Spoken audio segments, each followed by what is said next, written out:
রেলগাড়ির কামরায় হঠাৎ দেখা, ভাবিনি সম্ভব হবে কোনো দিন।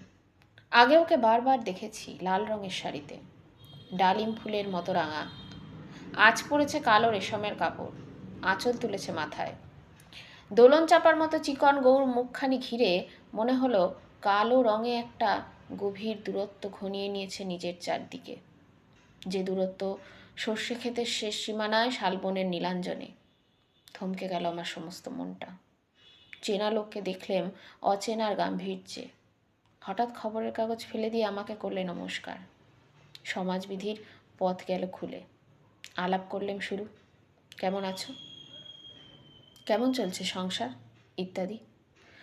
সে রইল জানলার বাইরের দিকে চেয়ে, যেন কাছের দিনের ছোঁয়াচ পার হওয়া চাহনিতে। দিলে অত্যন্ত ছোট দুটো একটা জবাব, কোনোটা বা দিলেই না। বুঝিয়ে দিলে হাতের অস্থিরতায় কেন এসব কথা, এর চেয়ে অনেক ভালো চুপ করে থাকা। আমি ছিলাম অন্য বেঞ্চিতে ওর সখীদের সঙ্গে। একসময় আঙুল নেড়ে জানালো কাছে আসতে। মনে হলো কম সাহস নয়। বসলুম ওর এক বেঞ্চিতে। গাড়ির আওয়াজের আড়ালে বললে মৃদু স্বরে, কিছু মনে করো না।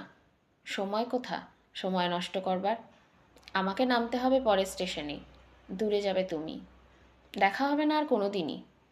তাই যে প্রশ্নটার জবাব এতকাল থেমে আছে শুনবো তোমার মুখে। সত্য করে বলবে তো? আমি বললাম বলবো।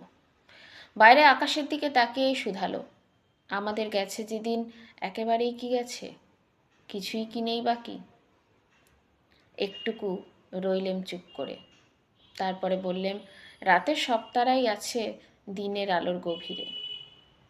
খটকা লাগলো, কি জানি বানিয়ে বললেম নাকি। ও বললে, থাক এখন যাও ওদিকে।